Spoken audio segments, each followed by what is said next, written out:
Olá, sejam bem-vindos à Rádio Sbot, o podcast oficial da Sociedade Brasileira de Ortopedia e Traumatologia. Hoje teremos mais um episódio do programa Doses de Atualização.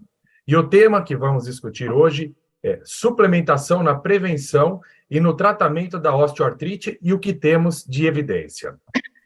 Eu sou o Dr. Rogério Savoy, sou membro da Sociedade Brasileira de Ortopedia e Traumatologia, sou membro da ABOM, editor-chefe da Revista Brasileira de Doenças Osteometabólicas. Irei conversar com o Dr. Francisco Paranhos, membro titular da SBOT, vice-presidente da ABOM e pesquisador do Serviço de Endocrinologia da Universidade Federal do Rio de Janeiro. E também com o Dr.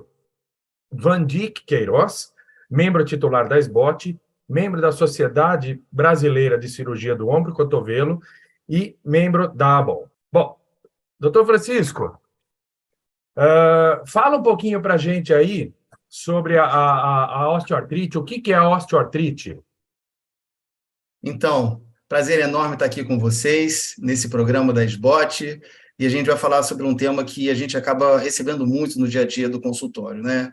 Então, é preciso que a gente se situe que antigamente a gente chamava de artrose, né? A doença do desgaste articular.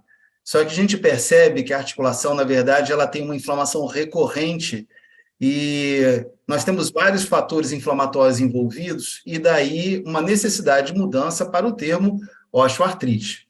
Bom, a gente tem alguns fatores predisponentes ao aparecimento da osteoartrite, a idade, o envelhecimento. A cada 10 anos a gente vê um envelhecimento que se torna significativo para a pessoa.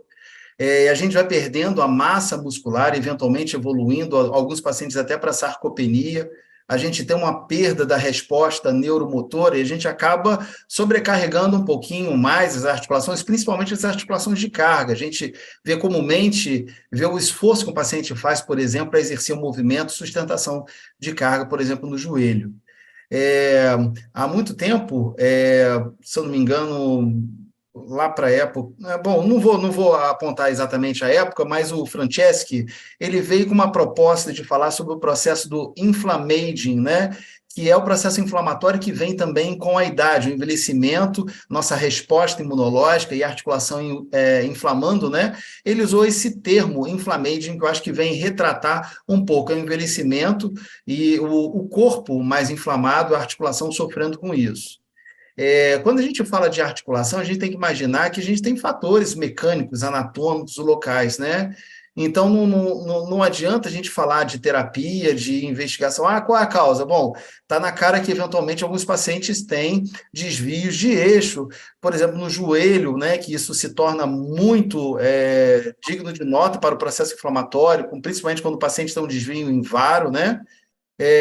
Lesões que a gente observa, fatores mecânicos, como lesões cartilaginosas, a lesão meniscal. Então, tudo pode contribuir para um processo inflamatório recorrente ali, né? Um fator de mecânico, de carga ali sobre estruturas lesionadas que vão acabar por gerar um processo inflamatório.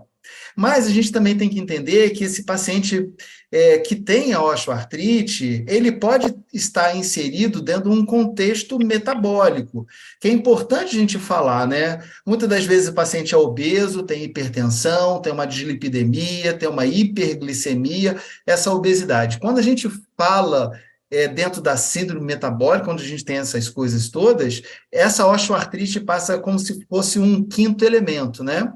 Então, falando da hipertensão, na hipertensão a gente pode ter uma inflamação provocada por uma isquemia subcondral. Já na dislipidemia, existe uma disfunção endotelial, tá? Uma desregulação que ocorre no próprio adipócito. Na hiperglicemia, a gente tem a produção dos AGEs, né? Os produtos da glicação avançada, né? Que vão fazer também um processo inflamatório degenerativo e que podem provocar também um estresse oxidativo por acúmulo Oh, meu Deus, agora faltou o termo. Ajuda aí, Savoy. No estresse oxidativo. Que a gente usa antioxidante. Enfim, vou tocar aí. A gente tem uma oxidação maior e daí o processo inflamatório, tá? Bom, uma outra situação, a obesidade, né, onde a gente tem produção de adipocinas, isso acaba gerando muito do processo inflamatório. Dentro dessa evolução aí da obesidade, o macrófago, ele participa também nisso, tá? A gente começa a ter uma coroa de macrófagos já naquela estrutura dos adipócitos, e aí a gente começa a ter uma redução da circulação, a gente começa a ter uma isquemia, e aí a gente começa a ter a produção de citocinas pró-inflamatórias. Então, dentro desse contexto, a alteração metabólica do paciente, quando a gente imagina, vou tratar o paciente, não é simplesmente tratar a articulação, é imaginar que a gente tem que tratar esse paciente que está inserido dentro desse contexto, que eventualmente tem hábitos copiosos, não produz, não pratica exercícios, fuma, bebe, é muito sedentário, né? Não trabalha a articulação, tem um encurtamento muscular muito grande.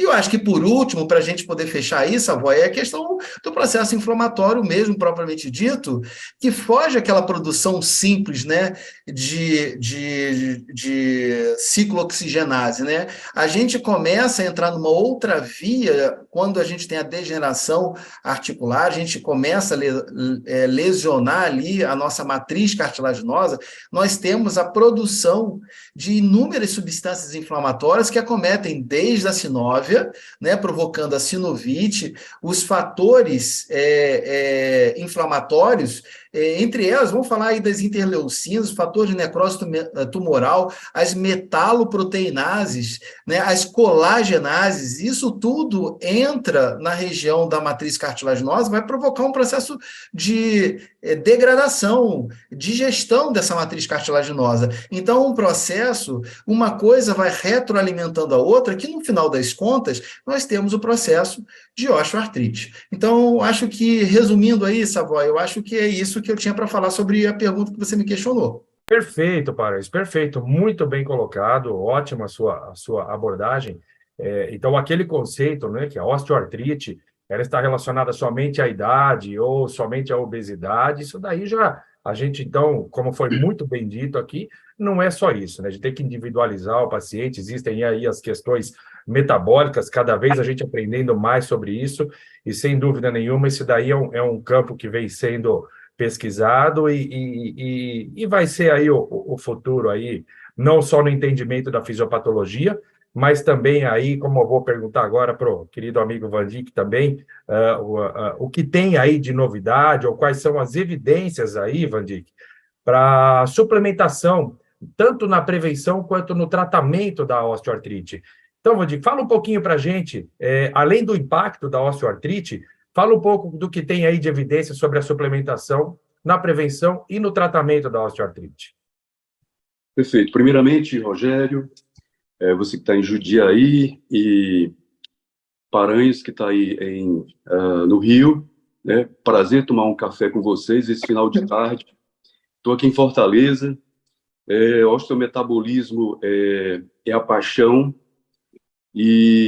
mas o ganha-pão é cirurgia de ombro. Então, eu sou cirurgião de ombro e cotovelo, e a gente se depara cada vez mais com um paciente idoso no nosso consultório. Em 2000, te respondo já o que tem de novidade. Em 2025, daqui a 2 anos, segundo a revista The Economist, o Brasil já vai ser a 6ª nação no mundo com maior número de idosos. Então, os idosos, eles vão fazer parte cada vez mais do nosso consultório.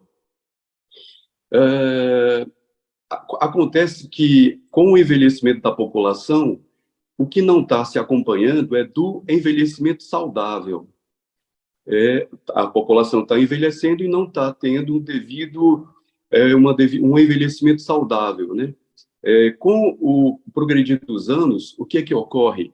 Ocorre um aumento da incidência do inflammaging.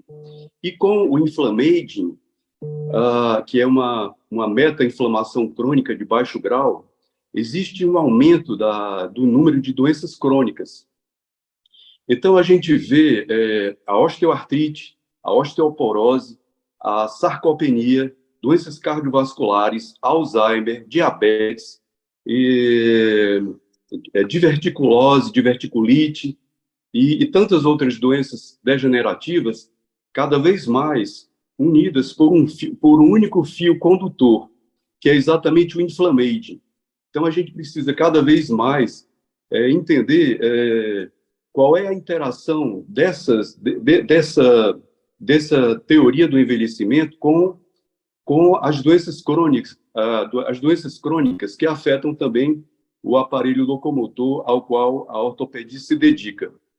Então, as estratégias modernas para o combate do inflamaging são o exercício físico, basicamente, o exercício, temos nutracêuticos, temos fitoterápicos, temos probióticos, temos dieta hipocalórica, dieta mediterrânea, temos um capítulo novo que são os senolíticos, medicamentos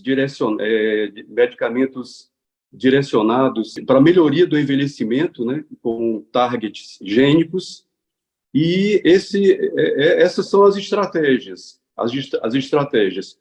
Pela Academia Americana de Ortopedia, a primeira linha para o tratamento da osteoartrite é o anti-inflamatório, é a infiltração com corticoide, é a viscosuplementação, é o exercício.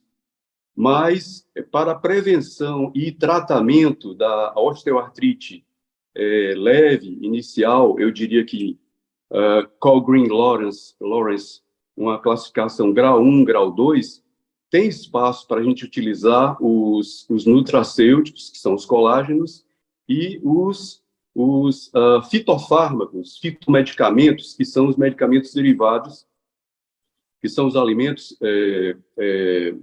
com tratamento farmacêutico para serem utilizados nessa patologia da osteoartrite.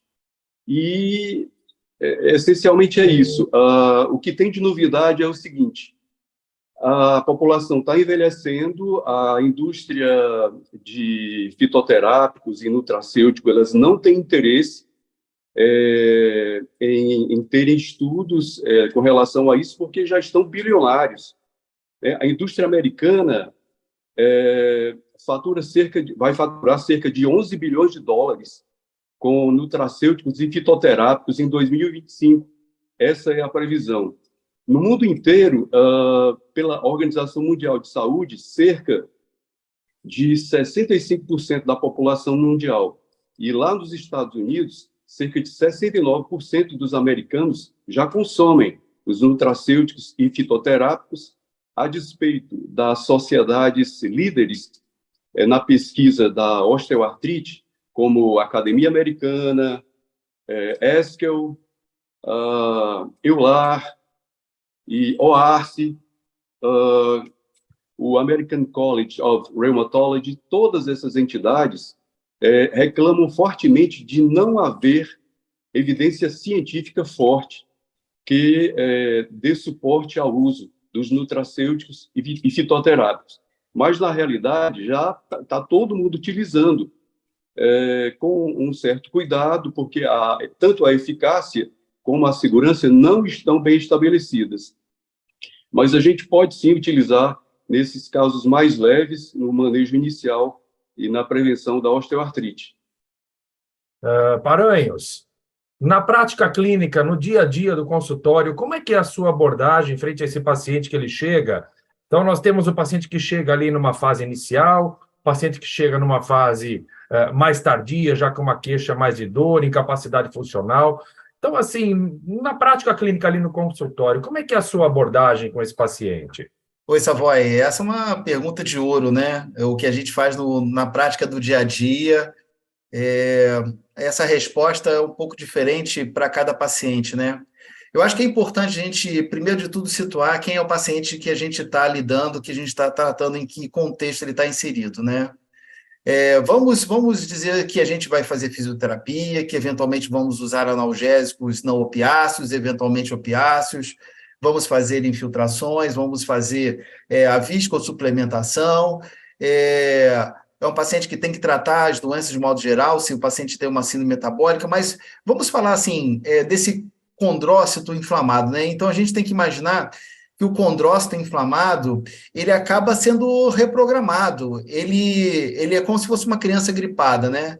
Então, o que eu vejo é que, igual a criança gripada que não consegue se alimentar, quando a gente dá determinados nutrientes, como, por exemplo, glucosamina, condroitina, numa fase que o paciente está inflamado, a gente costuma perceber que a medicação acaba não surtindo tanto efeito, sabe, dando processo de osteoartrite.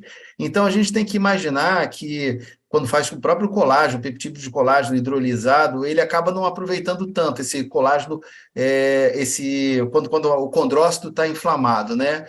Então, a gente tem que imaginar que tem que usar substâncias que, eventualmente, vão desinflamar ao longo do tempo. Eu acho que bacana quando você associa a terapia, e se o paciente, eventualmente, você vai fazer uma infiltração, vamos imaginar um joelho, né, que está com um derrame articular, está inflamado, eventualmente você vai fazer uma punção, vai fazer uma infiltraçãozinha de corticoide, mas visando, em seguida, fazer uma viscosuplementação. E aí eu gosto de associar o colágeno hidrolisado com o não hidrolisado, né? Imaginando que o peptídeo de colágeno hidrolisado iria como um nutriente para a cartilagem, enquanto o colágeno não hidrolisado iria fazer uma imunomodulação, né? Então, lá pela passagem pelas placas de Peyer's no intestino.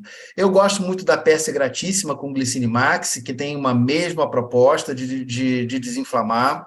Eu tenho pouca prática no uso da diacereína, por exemplo, que na dose terapêutica de 100 miligramas acaba muitas das vezes o paciente tendo uma diarreia. Então, atualmente, assim, cuidando do paciente como um todo, quando a gente vai fazer nutriente para cartilagem, eu tenho usado muito o colágeno hidrolisado associado ao não hidrolisado, né? Aí se vai fazer uma associação de ácido hialurônico, metilsulfonilmetano, enfim, a gente acaba tendo no mercado, na indústria farmacêutica, inúmeros nutrientes para poder ajudar. E mais atualmente também os curcuminoides, né? A cúrcuma longa, com a proposta também de desinflamar, né? Uma associação com o colágeno tipo 2 não hidrolisado. Então, é o que eu acabo usando no dia a dia, e botando o paciente para fazer fisioterapia. Se ele tem que emagrecer, a proposta, é o nutricionista, é conversar com o endocrinologista, e se ele tem que fazer algum tipo de cirurgia, né, porque fatores mecânicos também influenciam, aí a gente também tem que saber a limitação do que a gente está prescrevendo para ele. Muito bom, muito obrigado, Paris. E vamos lá, e aí, Vandir, que no seu dia a dia aí na prática do consultório, frente a esse paciente, como é que é a sua abordagem? Perfeito. Eu acho que o Paranhos ele foi bastante feliz porque é exatamente isso. O tratamento, a abordagem, o manejo da osteoartrite depende do expertise do médico, ortopedista, mas como é que ele vai conduzir? Vai depender totalmente do perfil de cada paciente. Então, você tem que, com a sua experiência, com o seu conhecimento, você tem que tailorizar o tratamento da osteoartrite, vendo a interação da osteoartrite com essas outras doenças crônico-degenerativas, né, que ele já citou, e, objetivamente, do que eu vi, do que eu andei pesquisando em maio, para aquela apresentação lá no congresso, no nosso congresso, lá do Rio, o CEBOM, o último CEBOM, eu fiquei impressionado com a quantidade, a profusão de trabalhos que tem na literatura, mas, normalmente, os trabalhos que tem são os seguintes: são trabalhos que têm o viés de serem patrocinados pela indústria, são trabalhos com um N pequeno, com um follow-up pequeno, e é muito difícil você avaliar a dor utilizando esses critérios subjetivos, né? Então, a maioria dos trabalhos peca nesse sentido.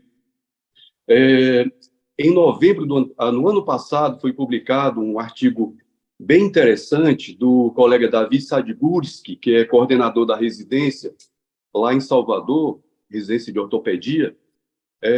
No trabalho dele, ele fez ele foi um trabalho randomizado, utilizando o colágeno não hidrolisado, e com um N bem interessante, foram 52 pacientes, 53 pacientes, com grupo controle de 52, e ao final de 90 dias foi evidenciado uma melhora na dor, melhora da rigidez e da qualidade de vida. Bem interessante esse trabalho, que eu até recomendo, foi publicado na Acta Ortopédica Brasileira, o ano passado. Outro trabalho que eu achei bastante interessante, talvez o melhor trabalho que você possa ler, foi publicada na revista britânica da Oxford, a revista Rheumatology. É uma revista que tem um fator de impacto fantástico, né? E lá foi feita uma ampla revisão sistemática dos principais fitoterápicos que a gente vê no nosso dia a dia, e foi constatado que há sim uma melhora, uma melhora, uma melhora da dor, uma melhora dos critérios subjetivos do paciente com osteoartrite. Os medicamentos mais promissores foram a cúrcuma, a capsaicina, a boswellia serrata e o extrato insaponificável de soja e abacate. Esses fitoterápicos, que são princípios ativos oriundos, como o nome está dizendo, são oriundos de plantas, né, que é dado o devido tratamento farmacológico, mas são, na realidade, alimentos, que são purificados e isolados, né? Esses foram os medicamentos mais promissores. O mecanismo de ação, basicamente, de todos eles, é a ação anti-inflamatória, analgésica e antioxidante. Eu não sei se vocês viram, mas a Academia Americana e a própria OARS, eles fazem uma forte recomendação de não utilizar a glicosamina condroitina, principalmente o cloridrato, muito popular nos Estados Unidos. Com relação ainda aos fitoterápicos, Savoy, os fitoterápicos, eles existem, com relação a eles, o seguinte: o custo ainda é alto no nosso meio, existe a questão dos contaminantes e, normalmente, eles têm uma baixa biodisponibilidade. Se você deve associar um fitoterápico que você tenha mais experiência e tudo mais. Isso vai encarecer um pouco o valor da sua receita para aquele paciente. A gente tem que ver também a condição socioeconômica do paciente, né? Você tem que ser cirúrgico com a escolha do fitoterápico que você, na sua experiência, vai ser mais útil para aquele paciente. Eu me deparo a todo momento com isso. Será que eu vou escolher só o colágeno não hidrolisado, não desnaturado, para aliviar a dor do meu paciente? Ou será que eu vou associar a cúrcuma? Ou será que eu vou associar também um ácido hialurônico? O ácido hialurônico, ele tem um mecanismo diferente dos fitoterápicos, porque ele reduz a apoptose, ele aumenta, aliás, a proliferação de condrócitos. Então, é isso. Os medicamentos que eu falei, são os mais promissores, são esses, já estão presentes no nosso meio.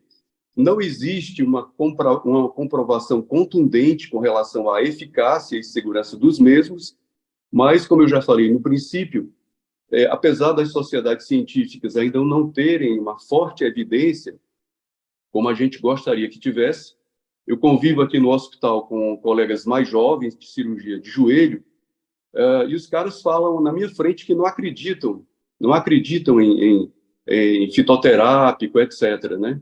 Tem uma abordagem um pouco mais agressiva. Eu perguntei, bom, mas se fosse a sua mãe, o que você faria?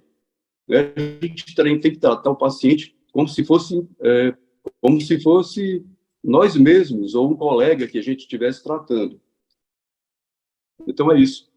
Tá. Então, interessante, né? Nós estamos falando da osteoartrite, que é a quarta moléstia mais comum no ser humano, é a principal causa de dor articular, e como o Paranhas muito bem falou, quando a gente fala em tratamento, a gente precisa individualizar esse paciente, a gente precisa personalizá-lo, e ainda assim a terapia ela acaba tendo que ser multimodal. Então a gente vai falar lá na atividade física, assim como o doutor Paranhos muito bem falou, fazer uma investigação de doenças pré-existentes desse paciente, a síndrome metabólica, lembrando do inflamage, então, que são condições que predispõem ou que podem até piorar a condição dessa superfície articular, a utilização dos peptídeos de colágeno hidrolisado, nutracêutico, não hidrolisado, o imunomodulador, por exemplo,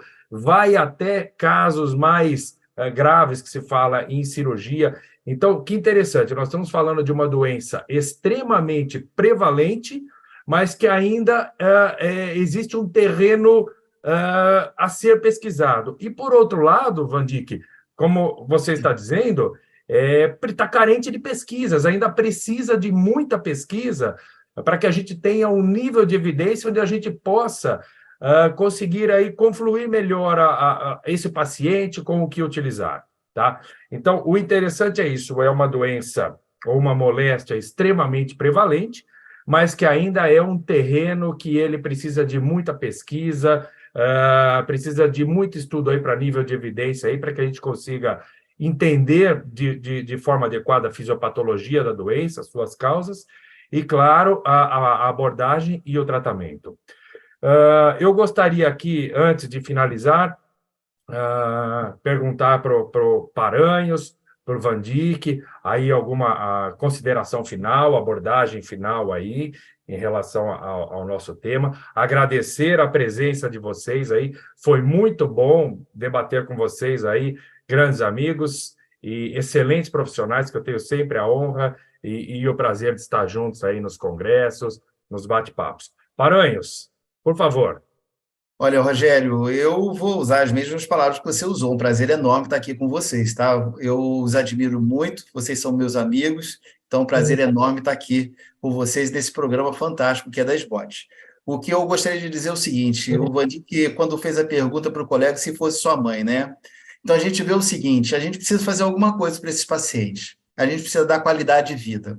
Então, uma das coisas disponíveis no nosso meio hoje científico, com alguns estudos, lógico, precisando de maiores evidências, porque muitos dos estudos têm muito dropout, né, dos pacientes, mas fato é que a gente vê que muitos pacientes melhoram da sua sintomatologia de dor, da função articular, e é difícil fazer um estudo pareado no próprio paciente para que a gente nutra uma articulação do joelho, mas não nutra outra para a gente poder ver o que evoluiu, né? Então, também uma dificuldade da gente ter de resposta de paciente. Mas muitos estudos evidenciam, no grupo que fez a medicação, que fez o nutriente, uma preservação do espaço articular, e eu acho que isso é bacana.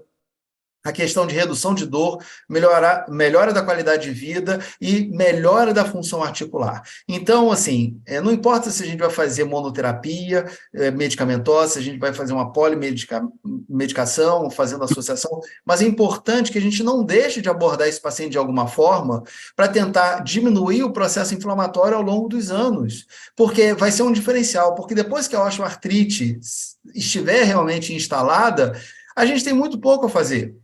Então, a gente tem uma fase de prevenção e a gente é aquilo que a gente consome também pela boca, né? Então, vamos dar coisas boas, que a gente tem algumas evidências que nutrem adequadamente a articulação, lógico, colocando esse paciente dentro de um contexto e tentando tratá-lo como um todo, mas vamos sim aproveitar o que a gente tem no mercado, né, farmacológico aí para poder nutrir essas articulações e tentar diminuir um desfecho muito negativo, que é a fase final da osteoartrite, onde basicamente a gente tem a cirurgia de substituição, né, uma artroplastia. E muitos dos pacientes que a gente acaba fazendo esses nutrientes para as cartilagens, sejam de quaisquer linhagens, né, são pacientes que muitas vezes não têm um timing cirúrgico, que a gente precisa fazer alguma coisa. E são pacientes que não podem ficar fazendo uso de anti-inflamatórios, não podem fazer outros medicamentos senão esse. E, olha, da prática clínica, eu lido com paciente muito idoso.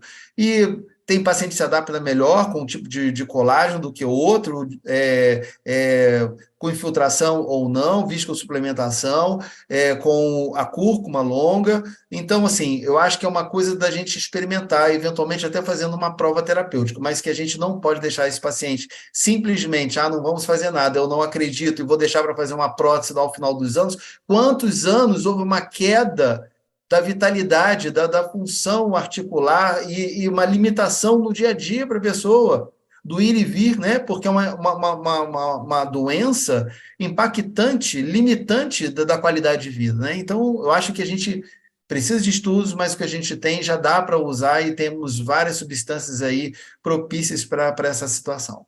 Perfeito, Paranhos. Vandic, você tem menos de um minuto, Vandic. Por favor. Tomei o tempo todo do Vandic para Tomou o tempo do Vandic. Longo. No Tratado de Doenças Osteometabólicas, que foi publicado pela SBOT em 2021, a gente participou lá de um capítulo que é exatamente a atividade física na osteoartrite.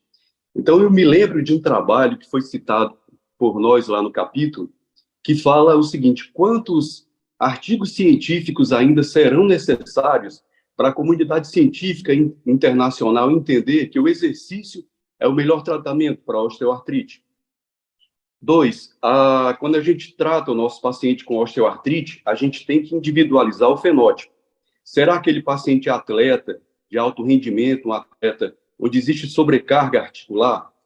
Ou então é aquele paciente muito idoso, já com muita senectude? Ou ainda, se é aquele paciente sedentário, aquele paciente metabólico, paciente obeso?